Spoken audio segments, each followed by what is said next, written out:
গল্প গ্লোবাল এখানে তোমার জন্য আনছি ঘরে বাইরের সেরা সব সাহিত্যিকের নানান স্বাদের চিরকালীন আর সমকালীন গল্পের সম্ভার। এখন গল্প শুনতে যদি তুমি ভালোবাসো তাহলে গল্প গ্লোবালকে সাবস্ক্রাইব করতে পারো। সেক্ষেত্রে আমাদের গল্পের সমস্ত খবর পৌঁছে যাবে তোমার কাছে, আর আমরাও পেয়ে যাব তোমার মতো একজন শ্রোতাকে। সাবস্ক্রাইব করে বেল আইকনের উপর তোমার আঙুলটা ছুঁয়ে দাও, তাহলেই তোমার পরশ আমার প্রাণে। তোমার জন্য আজকের নিবেদন।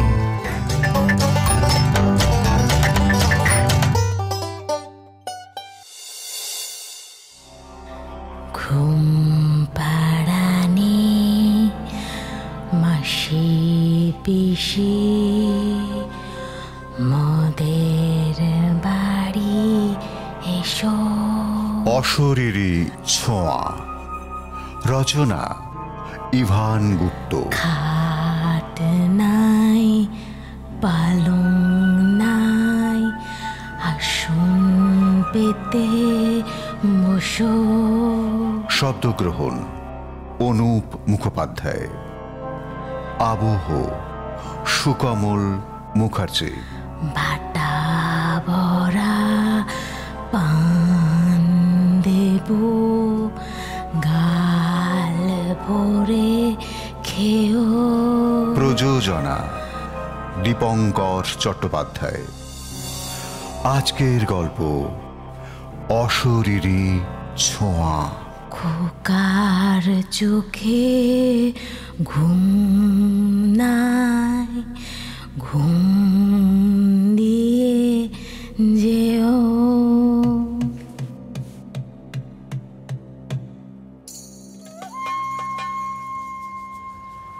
বিবাহের মানে কি জানো ভায়া? মানে হলো হেরে যাওয়া।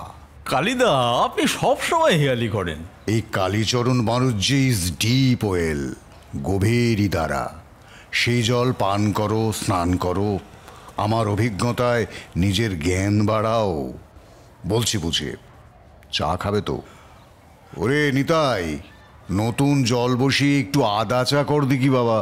নিতাইয়ের চায়ের দোকানে রমাপদকে ধরে নিয়ে এসেছে কালিদা। কুঠিঘাটে মন খারাপ করে বসেছিল রমাপদ। চাকরি পেয়ে রমাপদ চৌধুরী দুর্গাপুর থেকে সস্ত্রীক কলকাতায় চলে আসে বছর 8 হলো। উত্তর কলকাতার বরানগরে কালীচরণ ব্যানার্জির দোতলা বাড়িতে নিচের তলার ঘর ভাড়া নিয়ে থাকতে শুরু করে। বাড়িওয়ালা ও ভাড়াটের মধ্যে সম্পর্ক কিন্তু বেশ মধুর, যেটা চট করে দেখা যায় না। সুরসিক কালীচরণ বাবু জিওলজিক্যাল সার্ভের অফিসে চাকরি করতেন, এখন অবসরপ্রাপ্ত। কালীচরণ বাণুজ্যে সব সময় সাদা পাজামা পাঞ্জাবি পরেন, পায়ে কোলাপুরি চটি, গলায় রুদ্রাক্ষের মালা। উচ্চতা 5 ফুট 11, হাড় হাড় গড়ন, মাথার কাঁচা পাকা লম্বা চুল ব্যাক ব্রাশ করা, ঘন সাদা গোঁফ ও গভীর চোখ। স্ত্রী মারা গেছেন বছর 10 হয়ে গেল। একটি মেয়ে, বিয়ে হয়ে বিদেশে থাকে। হিন্দু এবং বৌদ্ধ তন্ত্র সাধনা নিয়ে কালীচরণ বাবু নানান রকম পড়াশোনা করেন। জীবনের শেষে মৃত্যুর পর যে একটা রহস্যময় অন্ধকার আছে, সেটা নিয়ে ওনার যথেষ্ট কৌতূহল। এই বিষয়ে উনি 2 বইও লিখেছেন, শেষের পরে এবং দ্য জার্নি অফ আত্মা। রমাপদ একটি প্রাইভেট ব্যাংকের কর্মচারী। রবিবার বিকেলে স্ত্রী মধুমিতার সঙ্গে ঝগড়া হওয়ায় রমাপদ রাগ করে বাড়ি থেকে বেরিয়ে এসে কুঠিঘাটে বসেছিল। কালিদা তাকে দেখতে পেয়ে নিতাইয়ের দোকানে ধরে এনেছে। একটা এক্সপোর্ট কোয়ালিটি মুগুর ছাপ বিড়ি ধরিয়ে কালিদা আবার শুরু করলেন। যা বলছিলাম ভায়া, ইউ হ্যাভ ম্যারিড মানে you have lost the battle. যুদ্ধে পরাজিত হইয়াছ। নিজের মতো বাঁচার স্বাধীনতা, একাকিত্ব, মনের প্রয়োজন, শরীরের প্রয়োজন, এইসবের কাছে পরাজিত হয়ে একটা বিবাহ করলে। এরপর এই পরাজয়ের কন্টিনিউয়েশন চলবে life long. Better half is always right, hence you are the sad half. Ramapada একটা দীর্ঘশ্বাস ছেড়ে বলল, মন্দ বলেননি কালিদা, ওই স্যাড হাফ হয়ে বোধহয় জীবনটা কাটাতে হবে। নাও নাও, চা এসেছে, ধরো। রমাপদ চায়ে একটা চুমুক দিয়ে বলল, ব্যাপারটা তো সিম্পল নয় কালিদা। আপনি তো জানেন মধুমিতার বাচ্চা হওয়া নিয়ে কিছু সমস্যা আছে। বিয়ের পর এই নিয়ে বেশ কিছু বছর ওর কাটলো ডিপ্রেশনে। নতুন বিয়ে করা বউ যদি বেশিরভাগ সময় মন মারা হয়ে কাটায়, তো কার ভালো লাগে বলুন তো? তা রনিকে তো তোমরা অ্যাডপ্ট করলে। রমাপদ বিষণ্ণ গলায় বলল, কত কাঠখড় পুড়িয়ে যে অ্যাডাপশন করতে হয়েছে তা শুধু আমি জানি। আপনি তো জানেনই এখন আইন কানুন অনেক কড়াকড়ি। চাইলে তো হুট করে কোনো বাচ্চাকে দত্তক নেওয়া যায় না। কালিদা বিড়িতে একটা টান দিয়ে ধোঁয়া ছাড়তে ছাড়তে বললেন, তা বাচ্চা ছিল না বলে বৌমার মন খারাপ ছিল, বাচ্চা এলো, এখন সমস্যা কোথায়? রমাপদ খানিক আনমনে বলল, এখন বোধহয় মাথাটাই খারাপ হয়ে যাচ্ছে জানেন। কালিদা বললেন, সে আর বলতে, মাথাটা নিশ্চয়ই খারাপ হয়ে যাচ্ছে, তবে তোমার ওয়াইফের নয়, তোমার। রমাপদ একটু বিষণ্ণ হেসে বলল, তাহলে তো বেঁচেই যেতাম কালিদা। মাথা খারাপ হলে তো আর মাথায় ভাবনা চিন্তা আসে না, সেগুলোর হাত থেকে তো রেহাই পেতাম। মধুমিতা এখন প্রায়ই একটু আবুল তাবুল বকে। চায়ে চুমুক দিয়ে কালিদা প্রশ্ন করলেন, যেমন? যেমন বলে রনির ঘরে ও না থাকলে অন্য কেউ নাকি থাকে, ওর আর রনির মধ্যে নাকি কেউ একজন অদৃশ্য উপস্থিত থাকে, ও নাকি ঠিক বুঝতে পারে। বলুন, এটা কি সুস্থ মস্তিষ্কের লক্ষণ? আজকের দিনে প্রাইভেট চাকরি সামলাতে হিমশিম খাচ্ছি, তারপরে এই সব। রাগ হয়ে যায়, ঝগড়া হয়, একই বাড়িতে থাকি, কানে নিশ্চয় যায় আপনারও। আমি আর পেরে উঠছি না কালিদা। কালিদা একটু গম্ভীরভাবেই বললেন, আচ্ছা আচ্ছা, অত অস্থির হয়ে না ভায়া। বৌমার কি সব কথাই আবোল তাবোল, নাকি সেটা শুধু ওই রনির বিষয়েই? না, অন্য বিষয় তো তেমন একটা শুনিনি। এই রনিকে নিয়েই যা সব বলে, মাঝে মাঝে বড় অদ্ভুত শোনায়। তুমি এক কাজ করো রমাপদ, এসব নিয়ে এখন আর ভেবো না। তুমি চাকরি বাকরি করো মন দিয়ে, বৌমা যা বলে চুপচাপ শুনে যাও, সব কথায় রিয়্যাক্ট করো না। জীবন নামক বইতে সব চ্যাপ্টারই যে তোমার জানা হবে তা নাও হতে পারে ভায়া। চলো ওঠা যাক।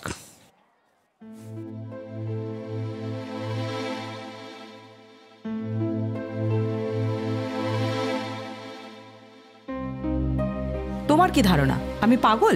মধুমিতা রাগত স্বরে প্রশ্ন করল। রমাপদ উত্তেজিতভাবে বলল, কোনো পাগল আজ অব্দি অ্যাডমিট করেছে যে সে পাগল? বলো, জবাব দাও। তাছাড়া আমি কি আমার ধারণার কথা কিছু বলেছি? শুধু শুধু পায়ে পা দিয়ে ঝগড়া বাঁধাচ্ছ। না, তা বলবে কেন? Not in many words but indirectly বোঝাচ্ছ আমার মাথার ঠিক নেই। আমি ইম্যাজিন করছি, আমি হ্যালোসিনেট করছি। হ্যালুসিনেট নয়, সায়েন্সে মাস্টার করলে কি ঘাস ছিটতে? একজন মহিলা খাটের পাশে বসে ঘুমন্ত রনিকে ঝুঁকে পড়ে দেখছিল, তারপর অদৃশ্য হয়ে যায়। 2-3 সেকেন্ডের দেখা। এটা কি ভূতের গল্প লিখছো? হ্যাঁ। মধুমিতা এবার কেঁদে ফেলল। I know it sounds ridiculous, কিন্তু বিশ্বাস করো আমি হ্যালোসিনেট করছি না। মাঝে মাঝে রনির গায়ে বা মাথায় হাত রাখতে গেলে বুঝতে পারি আর কারো হাত যেন সরে গেল। ব্যাপারটা এত চট করে হয়ে যায়, শুধুমাত্র ফিল করতে পারি বলা ছাড়া আর কিছু বলতে পারি না। খুব ভয় করে রনির যদি কোনো ক্ষতি হয়। কি জানি এই বাড়ির মধ্যেই কোনো অতৃপ্ত আত্মা ঘুরে বেড়ায় কিনা। ভালো, এবার কলকাতা শহরে নতুন বাড়ি খুঁজতে বেরোই, তবে সেখানে অতৃপ্ত আত্মা ঘুরে বেড়ায় কিনা কিভাবে চেক করে দেখবো একটু বলে দিও তো। ভালো জ্বালা হয়েছে আমার, অফিসের টার্গেট করে মাথা খেয়ে ফেলছে, আর ঘরে বউ চতুর্দিকে ভূত দেখে বেড়াচ্ছে। একতলার দরজার বেল বেজে উঠল। ও কালিদা, আসুন, ভেতরে আসুন। চা খাবেন দাদা? হ্যাঁ, তা একটু হলে ভালোই হয়। ব্ল্যাক টি, নো সুগার। জানি তো। তোমরাও খাও, ঝগড়া করার একটা ধকল আছে তো। চা নিয়ে এসে বসো, তোমাদের সঙ্গে আমার কথা আছে। সোফায় গা এলিয়ে দিয়ে কালীচরণ বাড়ুজ্জে তার এক্সপোর্ট কোয়ালিটি মুগুর ছাপ বিড়ির প্যাকেট বার করলেন। বাংলাদেশ বর্ডারের কাছে পশ্চিম বাংলার এক প্রত্যন্ত গ্রাম থেকে এই বিড়ি আনান বাড়ুজ্জে মশাই। দামি একটি বিলিতি লাইটার জ্বালিয়ে একটা বিড়ি ধরালেন। রমাপদ একটু গলা খাকরে বলল, আপনার বিড়ি খাওয়াটা কালিদা ঠিক। এত বড় পোস্টে চাকরি করতেন, দুটো বই লিখেছেন। কালিদা হালকাভাবে বললেন, থামো তো ছোকরা, আমার রাজ্যের কটেজ ইন্ডাস্ট্রিকে সাপোর্ট করছি, এইটা ধরে নাও। এ হচ্ছে আমার গ্রাম বাংলার হাতে বানানো জিনিস। মেড ইন ফ্রান্স বা ইতালির কান্ট্রি সাইড বললে মান বেড়ে যায়, দাম বেড়ে যায়, তাই না? এই জন্যেই তো আমরা পিছিয়ে আছি, মেন্টাল ব্যাকওয়ার্ডনেস। মধুমিতা চা নিয়ে এলো, সঙ্গে মাংসের সিঙাড়া। বলল, অল্প করেই আনলাম, রাত হয়েছে বেশ। আপনি কিন্তু ডিনার করে তবে যাবেন। কালিদা চায়ে একটা চুমুক দিয়ে বললেন, স্পয়েল করছো বৌমা? তা করো, বুড়ো বয়সে স্পয়েলড হলে অ্যাটলিস্ট ফিউচারটা ঝরঝরে কেউ বলবে না, কি বলো? Jokes apart. এবার বলো দেখি বৌমা, তুমি কি দেখছো আর ফিল করছো? আমার রমাপদ খানিকটা বলেছে। ও তো আমাকে পাগল ভাবে দাদা। ভাবুক যা খুশি, সংসার হলো হরেক রকম পাগলের মেলা। আমরা সবাই অল্প বিস্তর পাগল কি নই? তুমি বলো দেখি গুছিয়ে, আমি শুনি। কি বলবো দাদা, আমি নিজেও যে সব ঠিক ঠিক বুঝছি তা তো নয়। রনিকে যেদিন প্রথম নিয়ে এলাম তখন ওর কতই বা বয়স, 6 মাস। সেদিন গাড়িতেই দেখছিলাম রনি যে কার দিকে একদৃষ্টে তাকিয়ে আছে, কাউকে যেন দেখছে, কিন্তু আমি বা ও বা গাড়ির ড্রাইভার কেউই নয়। তখন অত শত ভাবিনি, কিন্তু এই 2 বছরে আরও অনেকবার দেখেছি ও কারোর দিকে চেয়ে থাকে, হাসে। সেদিকে আমি তাকালে কিছুই দেখতে পাই না, যেন মনে হয় আলমারি বা আলনার দিকে তাকিয়ে আছে। রনিকে আমাদের মাঝে নিয়ে শুতাম। ও রনির গায়ে হাত দিলে কখনো কখনো মনে হতো আর কেউ ওর গায়ে হাত দিয়ে মৃদু থাবড়াচ্ছে। আবার কখনো দেখেছি একজন মহিলা যেন রনির কাছ থেকে উঠে গেল বা ঘর থেকে বেরিয়ে গেল। ওকে তো যা বলি সবই উড়িয়ে দেয়। তুমি হাতে নোয়া পড়ো তো? হ্যাঁ, সে তো পড়ি। রমাপদ অসহিষ্ণু গলায় বলল, কি সব কথা হচ্ছে আমি তো কিছু বুঝতেই পারছি না। কি এক মহিলা হাতের নোয়া অদৃশ্য হচ্ছে, এই বিজ্ঞানের যুগে এসব পাড়া গিয়ে ব্যাপার। দাঁড়াও ভাইয়া দাঁড়াও, অত উত্তেজিত হয়েও না, ব্লাড প্রেশার বেড়ে যাবে। কালিদা কাপের চা শেষ করে ধীরে সুস্থে একটা এক্সপোর্ট কোয়ালিটি বিড়ি ধরিয়ে বললেন, হ্যাঁ, কি যেন বলছিলে? বিজ্ঞানের যুগ। বিজ্ঞান এখনো জানে না ক্যান্সার ঠিক কেন হয়, ডায়াবেটিস কেন হয়, অর্থাৎ কেন বেটা সেল ইনসুলিন তৈরি বন্ধ করে বা ইনসুলিন রেজিস্ট্যান্স করতে শুরু করে, কেন চর্মরোগ সোরাসিস হয়, কেউ মারা যাবার আগে কি করে তার পোষা কুকুর বিড়াল টের পায়, মানুষ কেন স্বপ্ন দেখে। কারুর কথা ভাবছো, কিছুক্ষণ বাদেই সে যোগাযোগ করলো এবং করলো বহু বছর পর, অর্থাৎ টেলিপ্যাথি কি করে হয়। আর কত বলবো, বলতে বলতে আমার হাতের বিড়ি শেষ হয়ে যাবে, রাত শেষ হয়ে যাবে, কথা শেষ হবে না। বিজ্ঞান একসময় মাধ্যাকর্ষণ জানতো না, যখন জানতো না তখন কি ওটা ছিল না? আমরা কি ভেসে ভেসে বেড়াতাম? বিজ্ঞান জানে না, এখনো বোঝে না, এমন অনেক কিছুই এখনো ইহ সংসারে আছে। কিন্তু তাই বলে ভুতুরে ব্যাপার স্যাপার? যা বুঝি না তাই আমাদের কাছে ভুতুরে, অদ্ভুতুরে, অলৌকিক। তুমি ভূতে বিশ্বাস করো না, তাতে ভূতের কি? তার অস্তিত্ব কি তোমার বিশ্বাসের ওপর নির্ভরশীল?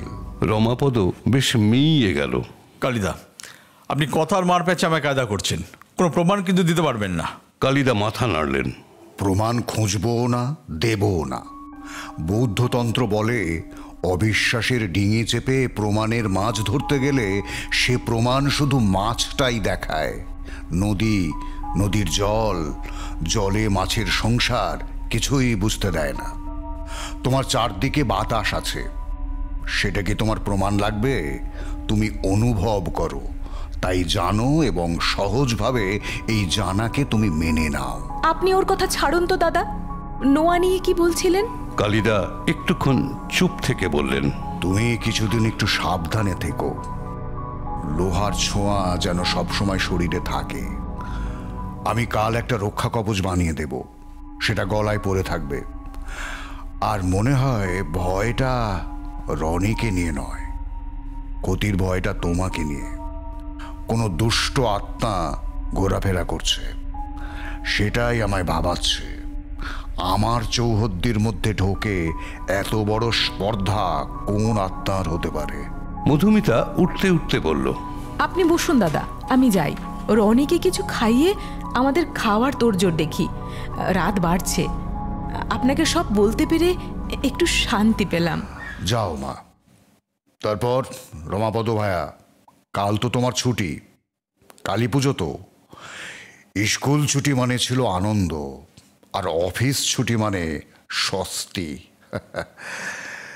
তোমার ওই রাজা গজা সৈন্য সামন্ত নিয়ে এসো, দাবার একদান হয়ে যাক। আর ছুটি? বেসরকারিতার ছুটি কিসের? আরামের চাকরি আপনারা করেছেন দাদা। আমরা অফিস গিয়েই হোক আর বাড়িতে ল্যাপটপেই হোক, দাসত্ব করেই যাচ্ছি।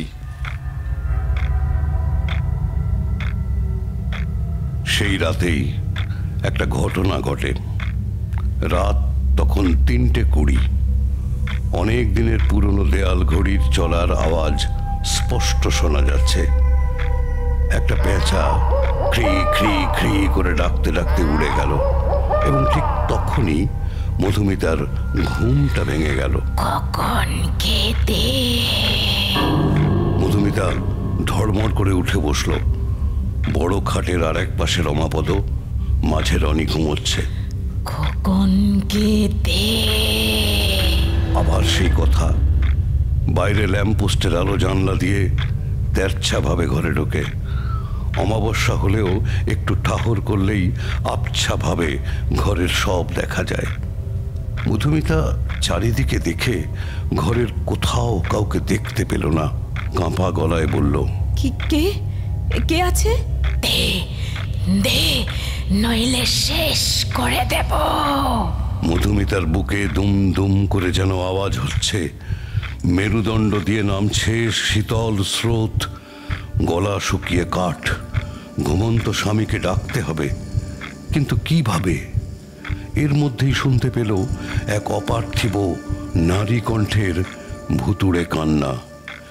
কেউ যেন ইনিয়ে বিনিয়ে টেনে টেনে কাঁদছে।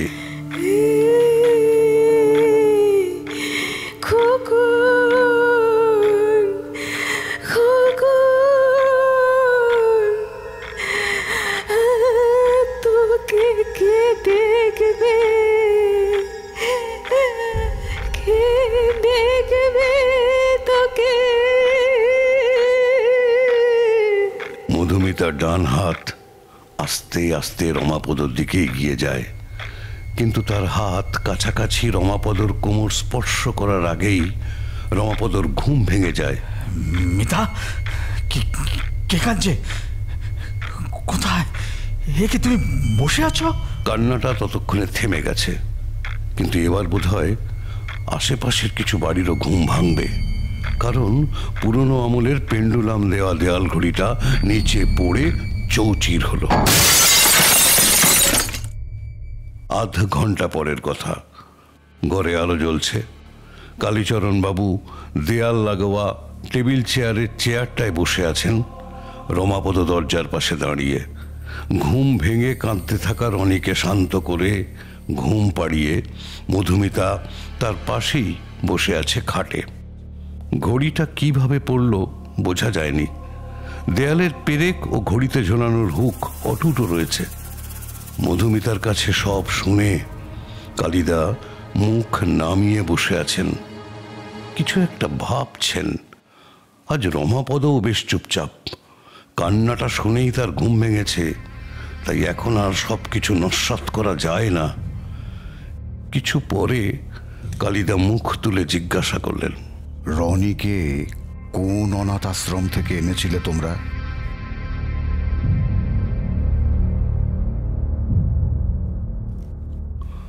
কার্শিয়াংয়ের ফাদার লেবলং অরফানেজের নাম আছে। রমাপদ, মধুমিতা ও কালীচরণ ব্যানার্জি ছোট্ট রনিকে সঙ্গে নিয়ে এসেছেন কার্শিয়াং একটা বিশেষ কাজে। এই লেবলং অনাথ আশ্রম থেকেই রনিকে দত্তক নেওয়া হয়েছিল। হোটেল সানবার্ড থেকে এই অরফানেজ গাড়িতে মিনিট 20 যেতে লাগে। হোটেলের দোতলায় 2টি ঘর নিয়ে রয়েছেন ওরা। কলকাতায় কালী পুজোর আগের রাতের ঘটনার পর কালীচরণ আর সময় নষ্ট করতে চাননি। যত তাড়াতাড়ি সম্ভব ট্রেনের বুকিংয়ের ব্যবস্থা করে 2 দিন বাদেই ওরা সবাই রওনা দেন এবং নিউ জলপাইগুড়ি পৌঁছে সেখান থেকে গাড়ি নিয়ে হাজির হন কার্শিয়াং।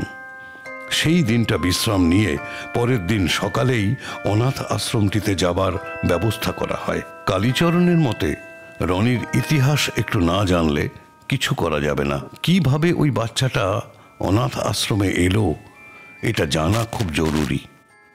পরের দিন সোমবার সকালে হোটেলের লাউঞ্জ লাগোয়া একটি বাগানে বসে ওরা কফি খাচ্ছিলেন। একটু বাদে গাড়ি আসবে এবং সেই গাড়িতে সবাই যাবেন ফাদার লেবলং অরফানেজ। কফিতে একটা চুমুক দিয়ে একটা মুগুর ছাপ বিড়ি ধরিয়ে কালিদা বললেন, চাকরি সূত্রে উত্তরবঙ্গ, উত্তর ভারত অনেক ঘুরেছি। এই কার্শিয়াং ডাউহিল অঞ্চলে এসেছি 5 এদের ভাষাটা তখন ভালোই বলতে পারতাম, এখন কাজ চালিয়ে নিতে পারবো। ভালো কথা, কথাবার্তা তোমরা আমাকেই বলতে দিও। রমাপদ, তুমি শুধু ইন্ট্রোডিউসটা করে দিও, বলো আমি তোমাদের ফ্যামিলি ফিজিশিয়ান। রমাপদ অবাক হয়ে বলে, ডাক্তার বলবো? না তো কি, এইসব অশরীরী কাণ্ডের বিবরণ দেবে নাকি? এসব যার জীবনে ঘটে সে বিশ্বাস করতে বাধ্য হয়, এমনিতে কেউ বিশ্বাস করে না, যেমন কিছুদিন আগে তুমিও করতে না। রমাপদ একটু মিয়ে গিয়ে বলে, ইন্ট্রোডাকশনের পর? কালিদা বিড়িতে একটা লম্বা টান দিয়ে বলল, এমনিতে এরা চট করে হিস্ট্রি বলবে না, কোন বাচ্চা কোন ব্যাকগ্রাউন্ড থেকে এসেছে, কেন এলো, এসব গোপন রাখে, আর তা রাখাই উচিত। কিন্তু আমাদের তো নিজেদের প্রয়োজনেই জানতে হবে। রনি ছটফট করছে দেখে তাকে কোল থেকে নামিয়ে মধুমিতা জিজ্ঞেস করলো, কায়াহীন একটা কণ্ঠস্বর রনিকে চাইবে কেন? আর রনিকে খোকনই বা বলছে কেন? কালিদা বিড়ির শেষটুকু টেবিলের ওপর রাখা অ্যাস্ট্রেতে ফেলে চিন্তিতভাবে মাথা নাড়লেন। তুমি যা শুনেছ তার থেকে পরিষ্কার হয় কোনো এক অশরীরী অস্তিত্ব রনিকে চায়, বা রনিকে তার খোকন ভেবে ভুল করছে, এবং প্রয়োজনে সে তোমাকেও সরিয়ে দিতে পারে। কারণ তুমি বলেছ যে সে বলেছে তোকে শেষ করে দেব।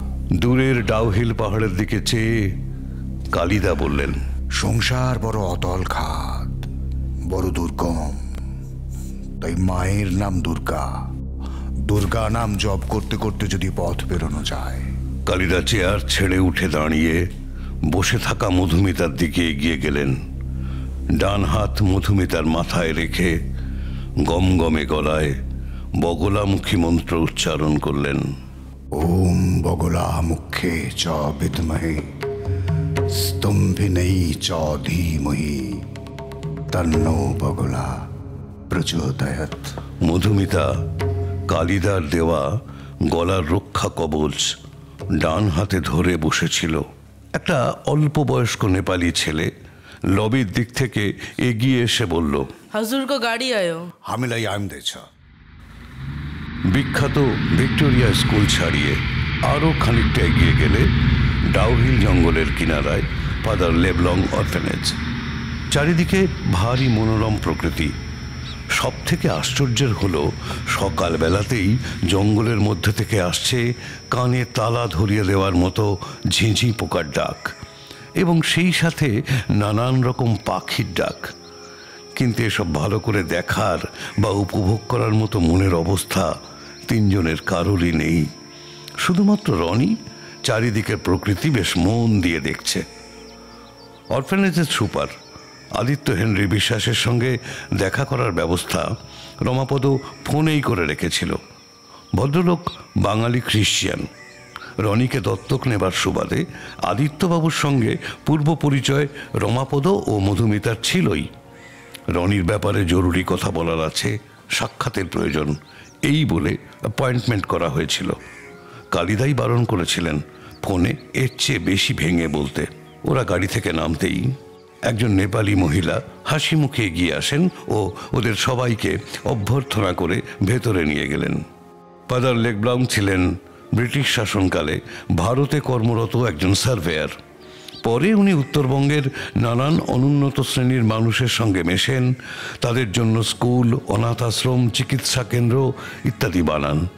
ধর্মযাজক বলে নয়, ওনাকে মানুষ ভালোবেসে ফাদার ডাকতে শুরু করে। সেই থেকে ফাদার লেবলং। বাইরে থেকে দেখলে ঠিক বোঝা যায় না, পিছন দিকে অরফ্যানেজটি বেশ ছড়ানো। বাচ্চাদের পড়াশোনা, বাস্কেটবল, ক্রিকেট ও ব্যাডমিন্টন খেলার ব্যবস্থা, হাতের কাজ শেখার ব্যবস্থা, কম্পিউটার শেখার ঘর সব রয়েছে।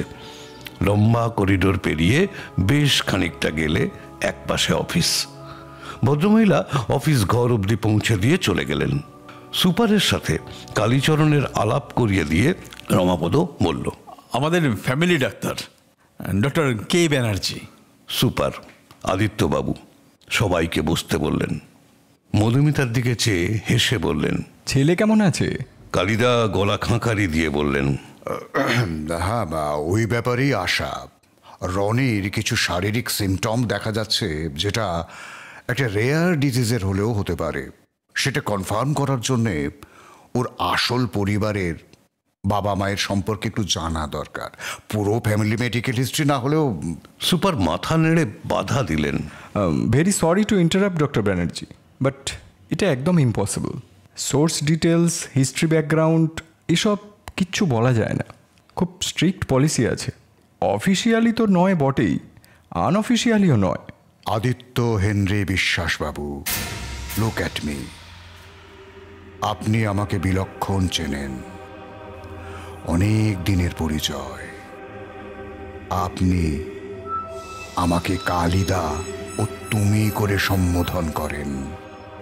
আপনাদের কাছে রনি সম্পর্কে যা তথ্য আছে আপনি আমায় বলবেন, এবং বলে যথেষ্ট আনন্দ পাবেন। হ্যাঁ কালিদা, একটু বসো, আমি ফাইল দেখে সব বলছি।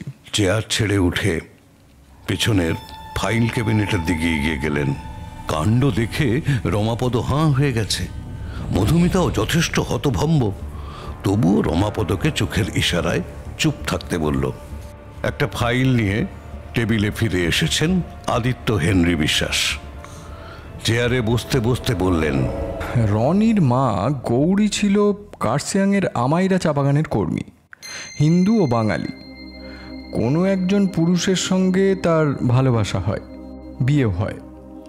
স্বামী গাড়ি চালাতো, চা বাগান কর্মীদের বস্তিতে দুজনে ঘরে থাকতো। বাচ্চা হওয়ার 2 মাসের মধ্যেই স্বামীটি ভেগে যায়। এর কয়েক মাস পর গৌরীও মারা যায় ল্যান্ডস্লাইডে। সঙ্গে আরও 4 জন চা বাগানের কর্মী ছিল। All dead? না, 5 জনের 4 জন মারা যায় অন স্পট, ইনক্লুডিং গৌরী। একজন কর্মী ও ড্রাইভার ইনজিওর্ড হয়। মৃতদের বডি উদ্ধার করা যায়নি, নিচের খাদে চলে যায় গাড়ি সমেত।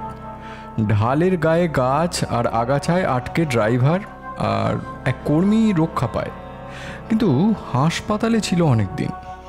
বাচ্চাটাকে বাগান কর্মীদের বস্তিতে এক বুড়ির কাছে রেখে গৌরী কাজে যেত। সেদিন 5 জন মিলে গেছিল জলপাইগুড়ির বাজারে কিছু সওদা করতে, একটা সার্ভিস গাড়িতে। ফেরার পথে এই দুর্ঘটনা ঘটে। তোমাদের এখানে রনি কিভাবে এলো? আদিত্য হেসে বললেন, ওই নাম তো আমাদের দেওয়া, আগের নাম কি ছিল জানি না। একটি এনজিও সংস্থা রনিকে এখানে নিয়ে আসে। রনিকে ঘিরে কোনো অস্বাভাবিক ঘটনা যখন এসেছিল? আদিত্য একটু অস্বস্তি নিয়ে বললেন, অস্বাভাবিক কিনা জানি না, কিন্তু বাচ্চাদের যারা দেখভাল করেন এখানে, সেই আন্টিদের কয়েকজন ব্যক্তিগতভাবে আমাকে বলেছেন রনিকে ঘিরে একটা রহস্য আছে। পরিষ্কার করে কিছু বলতে পারিনি, কিন্তু একজন মহিলা লুকিয়ে রনিকে দেখতে আসতো, এমনটা তাদের মনে হয়েছে। কে জানি না। রনির কোনো আত্মীয় আছে বলে তো আমাদের জানা নেই। কেন, রনির বাবা আছে, মায়ের বোন বা অন্য কেউ তো থাকতেই পারে। না থাকলে নেই, থাকলেও নেই, নইলে কি আর এখানে ঠাঁই হয় কালিদা? ঠিক আছে, এতেই হবে। আদিত্য, তুমি এবার ফাইলটা যথাস্থানে রেখে দাও। এসে বসার পর তুমি এসব কথাবার্তা ভুলে যাবে। এইটাই শুধু বিশ্বাস করবে, রমাপদরা এদিকে এসেছিল তাই তোমার সাথে দেখা করে গেল। আমি ওদের পরিবারের বন্ধু, তোমার সাথে আমার কোনো কথা হয়নি। আদিত্য উঠে ফাইলটা ক্যাবিনেটে রেখে ফিরে এসে চেয়ারে বসে বললেন, আপনারা ভিজিট করে গেলেন, ভালো লাগলো। আরও মানুষ আপনাদের মতো অ্যাডপ্ট করলে এই নিষ্পাপ বাচ্চাগুলো সুন্দর ভবিষ্যৎ পায়। বাকি সময় কালিদা একেবারে চুপ রইলেন। মধুমিতাই সৌজন্যমূলক কিছু কথাবার্তা সারল। ওরা সবাই গাড়িতে বসার পর গাড়ি রওনা দিল হোটেল সানবার্ডের উদ্দেশ্যে। ডাউহিল জঙ্গলের ওপর এক রক্তিম আলোর ছটা ছড়িয়ে পড়েছে। কাঞ্চনজঙ্ঘার চূড়া কুয়াশায় ঢাকা। সূর্যাস্তের সময় পাখিদের কলরব খুব বেড়ে যায়। দুটো বেনেবৌ পাখি যেন একরাশ হলুদ গুঁড়ো ছড়িয়ে টিহিট টিহিট হিট ডাকতে ডাকতে চলে গেল পশ্চিমে, ডুবন্ত সূর্যের দিকে, আরও গভীর জঙ্গলে।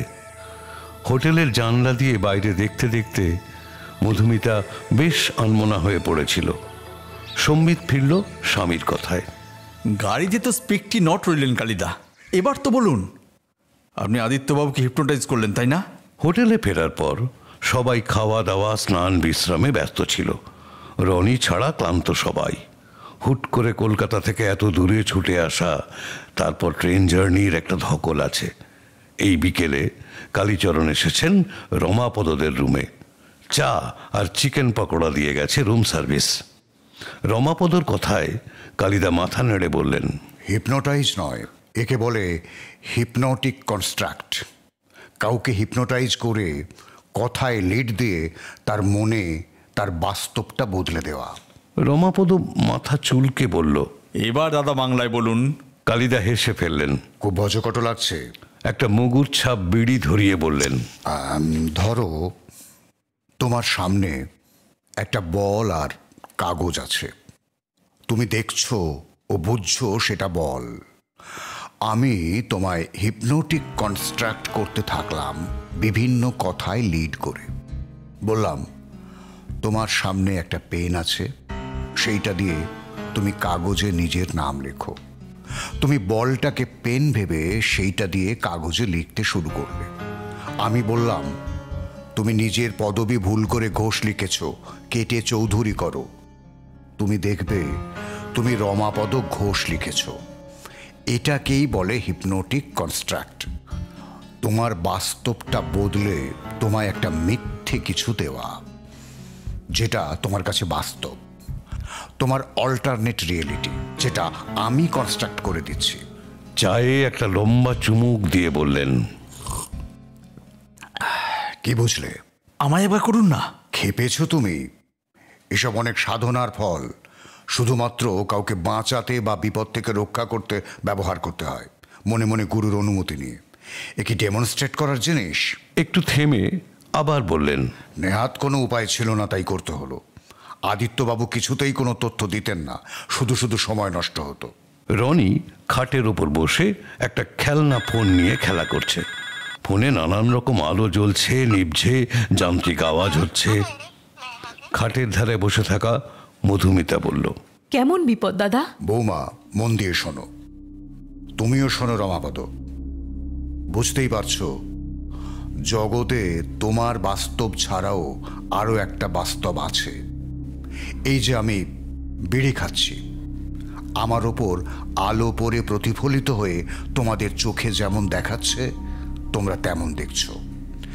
ঘর পুরো অন্ধকার হয়ে গেলে আমায় আর দেখতে পাবে না, কিন্তু বিড়ির আগুনের ফুলকিটা দেখতে পাবে। তার মানে কি আমি নেই?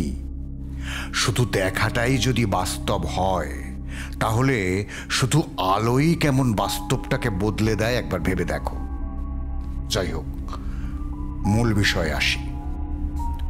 রনির মা গৌরী অপঘাতে মারা যান। শুনলেই তো, মৃত্যু মুহূর্তে সন্তানের প্রতি টান, সন্তানকে কে দেখবে এই চিন্তা তার আত্মাকে ঊর্ধ্বগতি প্রাপ্ত হতে দেয়নি। মৃত্যু মুহূর্তে শান্তি না থাকলে যে ভাবনা বা আবেগ মন জুড়ে থাকে, মৃত্যুর পর আত্মা সেই ভাব বা আবেগ বলয়ে আটকা পড়ে যায়।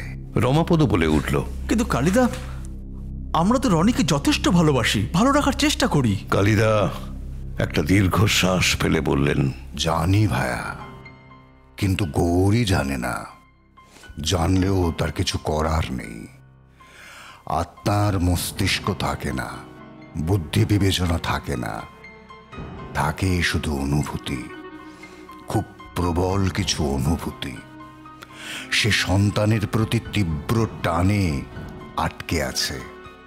তার সন্তান যেখানে, সে সেখানেই আসছে। তার সঙ্গে অশরীরী হয়ে সে পেয়েছে ক্ষতি করার ক্ষমতা। তার বাচ্চার কাছে যে যাবে তাকেই সে মেরে ফেলার চেষ্টা করবে। কোন অশরীরীর মধ্যে ক্ষতি করার ক্ষমতা কতটা থাকে সেটা বলা কঠিন। বৌমাকে রক্ষা করছে রক্ষা কবচ, কিন্তু গৌরীর আক্রোশ ধীরে ধীরে বাড়ছে। একজন অশরীরী মায়ের আক্রোশের তীব্রতা এতটাই হতে পারে যে আমারও হেরে যাবার সম্ভাবনা আছে। রমাপদ শঙ্কিত হয়ে বলে ওঠে, সে কি কালিদা, তাহলে কি হবে? কালিদা বিড়ির শেষটুকু অ্যাস্ট্রেতে ফেলে দিয়ে মধুমিতার দিকে স্থির চোখে তাকালেন। বৌমা, তোমার আমার প্রতি আস্থা আছে তো? কি বলছেন দাদা? আপনিই তো এখন আমার একমাত্র আশা ভরসা। আমার কথায় চোখ বুজে ঝাঁপ দেওয়ার মতন বিশ্বাস আছে? মধুমিতা এবার কিছুক্ষণ কালিদার দিকে চেয়ে জবাব দিল, রনির ভালোর জন্য, আমার সংসারকে বাঁচানোর জন্য প্রয়োজনে তেমন বিশ্বাসই রাখবো। কালিদা চিন্তিতভাবে বললেন, বেশ। রমাপদ, তুমি এবার ফেরার ব্যবস্থা দেখো ভায়া। কলকাতায় তাড়াতাড়ি ফেরা দরকার। বুকিং এজেন্টের সাথে কথা বলে খুব তাড়াতাড়ি ব্যবস্থা করেও দেখা গেল পরের দিনটা ওদের থেকে যেতেই হবে। ট্রেনে রিজার্ভেশন পাওয়া গেছে একদিন পরে, তাও অনেক সাধ্য সাধনা করে।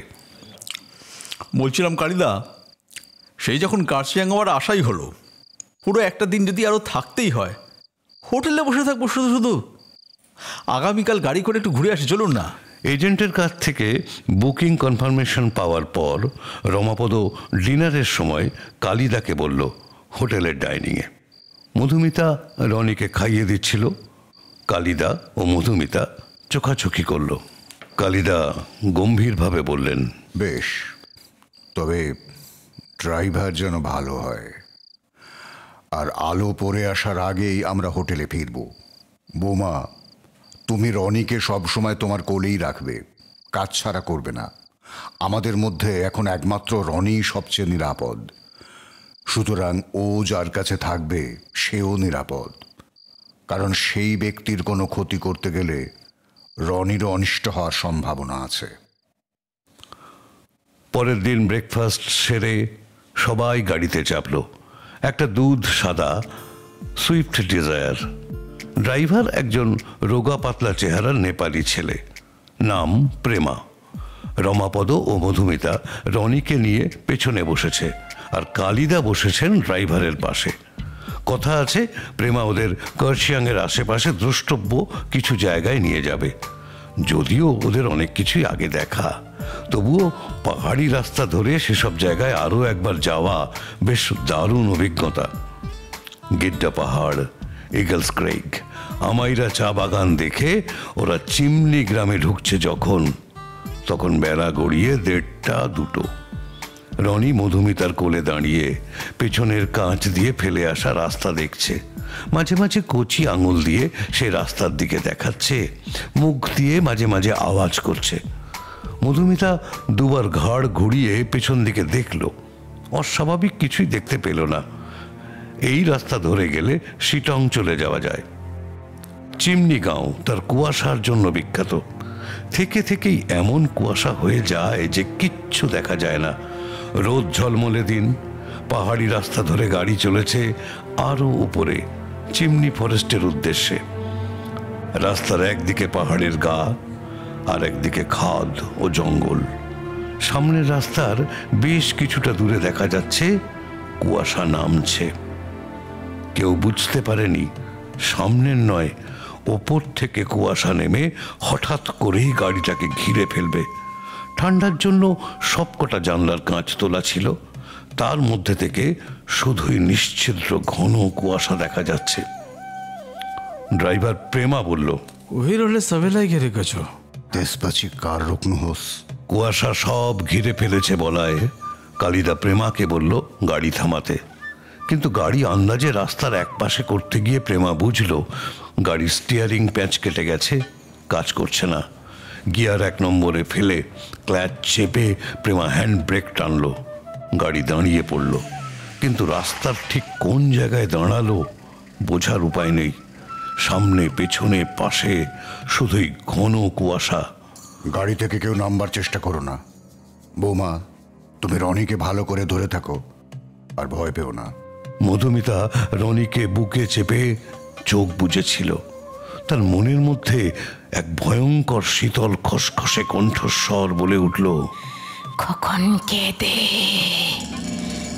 দে আমার খোকনকে, নইলে তোর গলায় রক্ত তুলে মারব। সেই হিম শীতল গলা ছাপিয়ে মধুমিতা শুনল কালীচরণ বাণুজ্যের গম্ভীর মন্ত্রোচ্চারণ।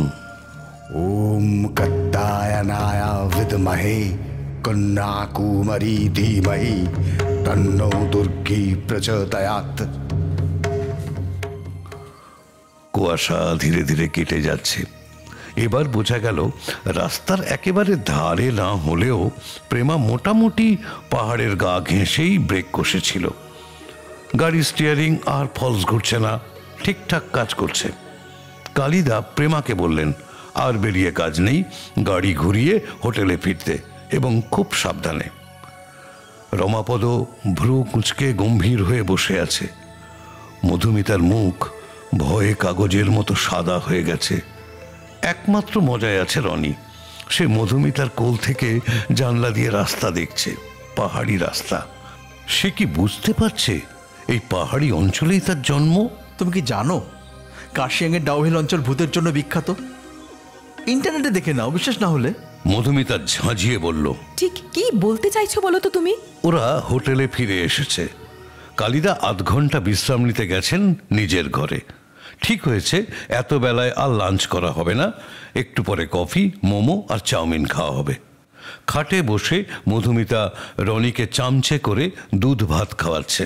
রমাপদ একটা চেয়ারে বসে পা দুটো খাটে তুলে দিয়েছে আর কোলের ওপর ল্যাপটপ রেখে কাজ করছে। রমাপদ নরম গলায় বলল, রাগ করছো কেন? ডাউহিলের জঙ্গলে সেন্ট মেরি চার্চ বা ভিক্টোরিয়া স্কুলে অনেকেই ভূত দেখেছে। জঙ্গলে একজন মুন্ডহীন নেপালি যুবক ঘুরে বেড়ায়, বা সাদা শাড়ি পরা এক মহিলা রাস্তার উপর দাঁড়িয়ে আছে, এরকম অনেকেই দেখেছে বলে শোনা যায়। বাবা, তুমি আবার এসব মানতে শুরু করলে কবে থেকে? মানামানির কথা উঠছে কেন? আজকের ব্যাপারটা এরকম একটা আনএক্সপ্লেইনড ভৌতিক ব্যাপার তো হতেই পারে। সেটা তুমি ভাবতেই পারো, কিন্তু আমি পারছি না। একটা প্রায় নতুন গাড়ি, তার হঠাৎ স্টিয়ারিং এর প্যাচ কেটে গেল, চারদিক কুয়াশায় ঢেকে গেল। রমাপদ একটু হেসে উত্তর দিল, চিমনিগাঁও তো কুয়াশার জন্য ফেমাস। হেসো না, গা জ্বলে যায়। আর আমি যে কণ্ঠস্বরটা শুনলাম, বলো আমার মনের ভুল? আমি কি তাই বলছি কালিদা এসব মানেন। ওনার কথায় ইনফ্লুয়েসড হয়ে তুমিও হয়তো এসব কল্পনা করে নিচ্ছ। আমি একটা পসিবিলিটির কথা বলেছি। দুর্বল মন অনেক কিছুর আতুর ঘর, জানোই তো। মধুমিতা একটু শ্লেষের সঙ্গে বলল, নিজের সংসারে, নিজের ব্যক্তিগত জীবনে যুক্তির বাইরে কিছু ঘটলে খুব অসুবিধে হয়, তাই না মেনে নিতে? রমাপদ খাট থেকে পা নামিয়ে সোজা হয়ে বসল। দেখো, কালিদার বয়স হয়েছে, তাছাড়া উনি এসব প্যারানর্মাল ব্যাপার বিশ্বাস করেন, বইটই লিখেছেন। একটা ইমপ্রেসিভ প্রেজেন্স ওনার আছে, তাই ওনার কথা বিশ্বাস করতে ইচ্ছে হয়। গাড়ির স্টিয়ারিং কাজ না করা, এবং অত ঘন কুয়াশায় অন্ধকার হয়ে যাওয়া দুটোই আমাদের অভিজ্ঞতায় নতুন। সেই দুটো অভিজ্ঞতাই তোমায় ভয় পাইয়ে তোমার মনে একটা কাল্পনিক কণ্ঠস্বর তৈরি করেছে। এমনটা তো হতেও পারে। ডোরবেল বেজে উঠল। রমাপদই উঠে গিয়ে দরজা খুলল। কালিদা ঢুকলেন। রমাপদ ও মধুমিতার দিকে পর্যায়ক্রমে দেখে নিয়ে হাসি মুখে বললেন, ঠিক প্রেমালাপ বোধহয় হচ্ছিল না, মুখ বেশ থমথমে দুজনেরই। কি ব্যাপার? মধুমিতা রনিকে কোলে নিয়ে খাট থেকে উঠতে উঠতে বলল, আর কি ব্যাপার, ও ঠিক করে উঠতে পারছে না আমাদের অভিজ্ঞতাগুলো ঠিক কোন খাতে ফেলবে। এই অঞ্চলের ভৌতিক কাণ্ড, নাকি আমাদের বোঝার ভুল, নাকি আমার মাথা খারাপ? রমাপদ কিছু বলার জন্য মুখ খুলতে যেতেই কালিদা বাধা দিয়ে বললেন, আগে ডাইনিংয়ে চলো, খেয়ে আসি কিছু, তারপর ফেরার জন্য গোছগাছ করার আছে। এসব কথা পরেও হতে পারে।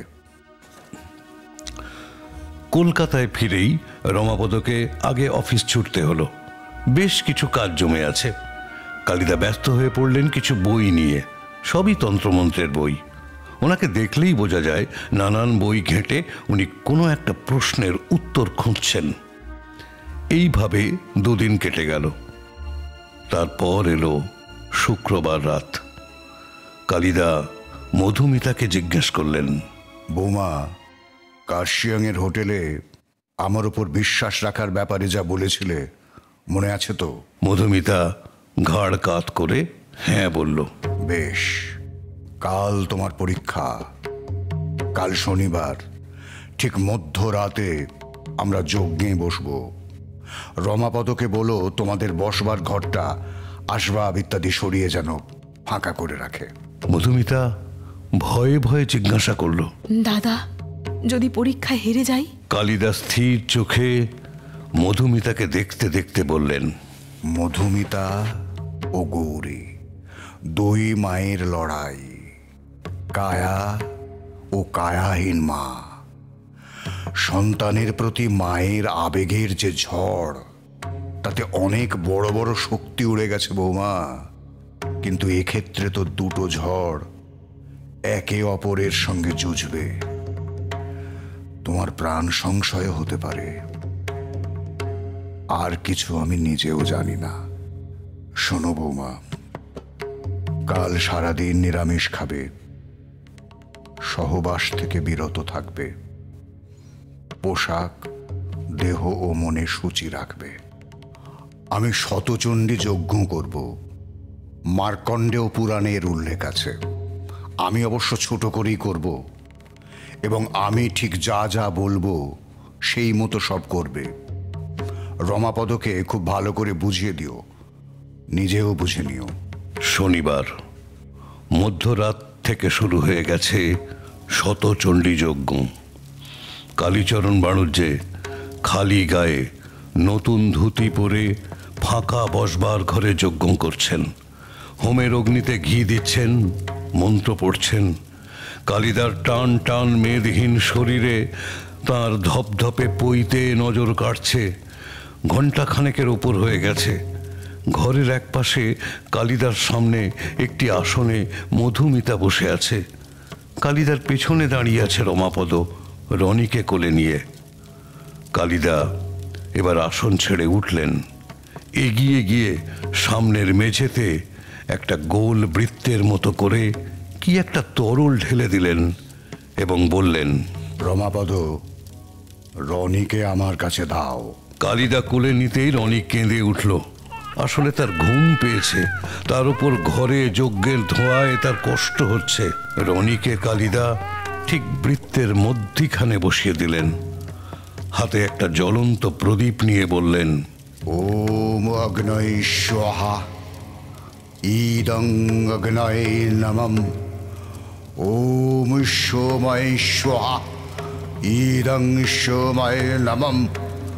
ওম ভুবঃ স্বাহা ইদং অগ্নয়ে নমঃ। প্রদীপটা বৃত্তের উপর উল্টে দিলেন। সাথে সাথে বৃত্তটিতে প্রদীপের আগুন লেগে জ্বলে উঠল। তরল যেটা ঢেলেছিলেন সেটা দাহ্য পদার্থ ছিল। সেই অগ্নিবৃত্তের ঠিক মধ্যে রনি বসে আছে। মধুমিতা আঁতকে উঠেছে। আর সেই সাথে শুরু হয়েছে ঘরের মধ্যে এক অদ্ভুত তাণ্ডব, যে তাণ্ডব চোখে দেখা যায় যতটা, তার চেয়ে বেশি শোনা যায়। একটা নারী কণ্ঠের আত্মচিৎকার, গোঙানি, রাগের হুমকানি, সব কিছু মিশ্রিত একটা আওয়াজ। মধুমিতা দেখল আবছা মতো এক নারী মূর্তি, চুল আলুথালু, সারা শরীর ধুলো মাটি মাখা, মুখের এক পাশে চুল রক্ত লেপ্টে আছে, মাথা ফেটে রক্ত পড়ছে, বাঁ হাত ভেঙে দুমড়ে গেছে, মেঝেতে হেঁচড়ে হেঁচড়ে আগুনের বৃত্তের দিকে এগোনোর চেষ্টা করছে। এক লহমার দেখা, কিন্তু চোখের ভুল নয়, কারণ কালিদা বলছেন, পারবি না গৌরী, পারবি না বাঁচাতে, যে পারে তাকে রেহাই দে।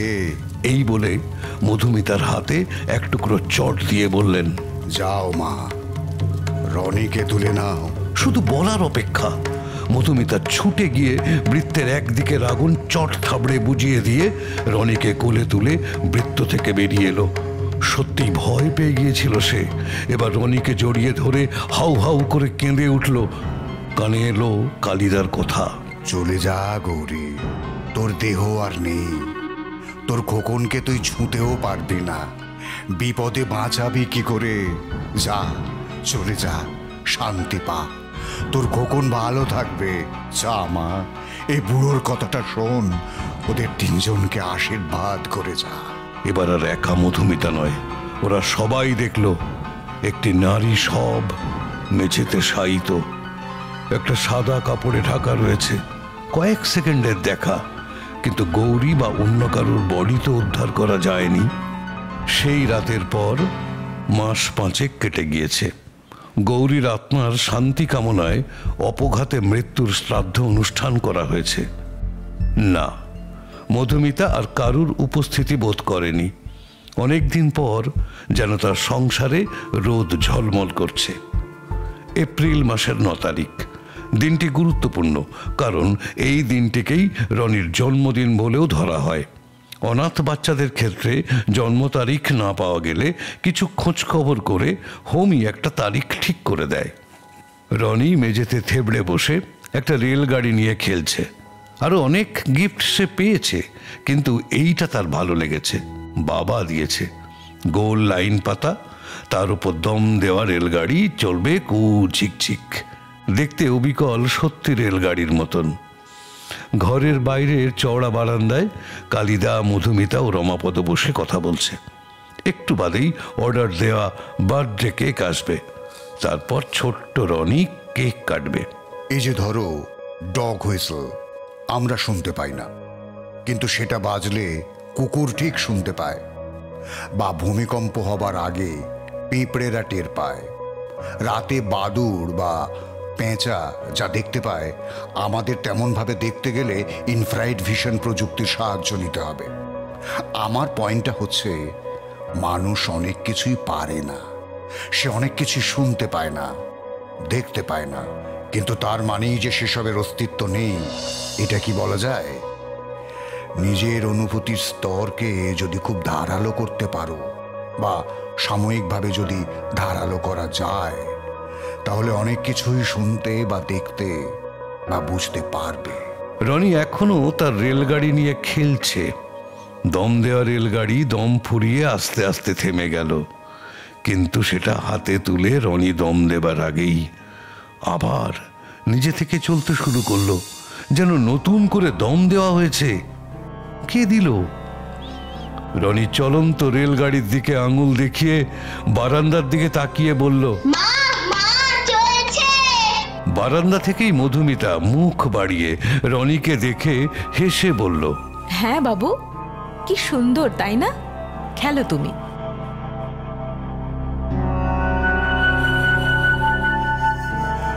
এতক্ষণ তোমাকে শোনাচ্ছিলাম ইভান গুপ্তের গল্প অশরীরী ছোঁয়া।